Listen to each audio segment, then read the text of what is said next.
नमस्कार, मी साई सावंत आणि मी आता उभा आहे सरकारी दवाखाना आहे मंडणगडचा, तिथेच उभा आहे हायवेच्या बरोबर समोर.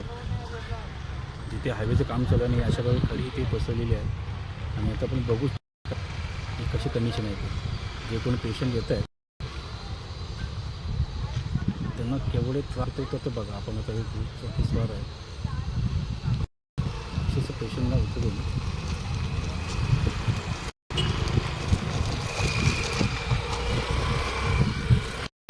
हा अनुभव लोकांना होते. कालपासून जवळजवळ इथे 7 ते 8 इथे ॲक्सिडेंट झालेले आहेत की ज्या पेशंटना बाईकवरून इथे आणलं जातं ते पेशंटच आतमध्ये येऊन पडत आहेत. आणि रात्रीच्या वेळेला हे दिसत समजत सुद्धा नाही आहे. रात्रीच्या वेळेला काही गडबडीत लोक आतमध्ये घुसतात आणि पडतात.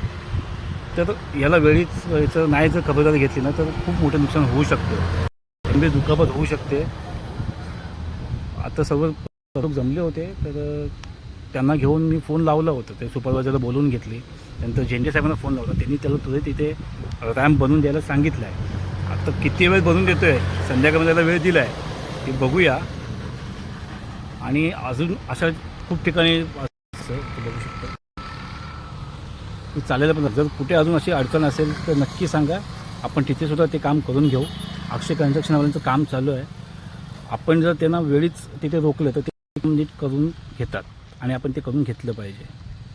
धन्यवाद.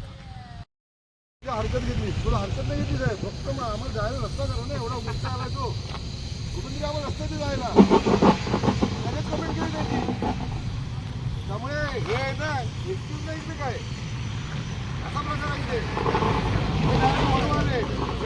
स्टेट गव्हर्नमेंटचा काय संबंध नाही ते. काय बोलायचं नाही. हा, जोपर्यंत केस होत नाही ना तोपर्यंत हे पण सुद्धा नाही. डायरेक्ट